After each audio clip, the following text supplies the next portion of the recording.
మా శ్రావ్య పెళ్ళి కూతురు మొదటి రోజు ఇది డెకరేషన్. పెళ్ళి కూతురు చేయడానికి డెకరేషన్ చేశారు. ఇట్లా ఈ విధంగా మా ఇంట్లోనే చేసాము.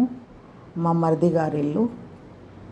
ఇంకా మొదటి రోజు పెళ్ళి కూతురు ముహూర్తం టైంకు కూర్చోబెట్టి, తోడు పెళ్ళి కూతురు కృతి, పెళ్ళి కూతురు శ్రావ్య.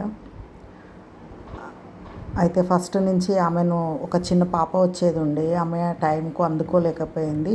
ముహూర్తం టైం అవుతుందని మా మనవరాలనే కూర్చోబెట్టారు. ఇక నేను పెద్దగా అయ్యానని కొంచెం బిడియపడింది. ఇక కాసేపు కూర్చోమని చెప్పాం, బతిలాడాము. ఇంకా కూర్చుంది. అట్లా ఆ విధంగా అందరూ వాళ్ళ మమ్మీ ఫస్ట్ అక్షంతలు వేస్తున్నారు. పెళ్ళి కూతుర్ని చేయడం అంటే పసుపు కుంకుమ కలిపిన అక్షంతలు అట్లా కలిపి పక్కకు పెడతారు. అందరూ అట్లా తీసుకొని 3 సార్లు అట్లా వేస్తారనమాట. పెళ్ళి కూతురుకు, తోడు పెళ్ళి కూతురుకు ఆ విధంగా వేసి ఒకలాంటి దిష్టి తీయడమే అనుకోండి. ఈ అందరూ వేస్తారనమాట. వచ్చిన వాళ్ళంతా ఇంతమంది కౌంటింగ్ అని ఏముండదు. వేసిన తర్వాత ఇంకా తలంటి స్నానం పోస్తారు. స్నానం పోసిన తర్వాత ఇలా కొత్త బట్టలు పెట్టి చీర కట్టించి మేకప్ అంతా అయినాక పారాని కూడా పెడతారు. వాళ్ళ మేనమామ భార్య పారాని పెట్టింది.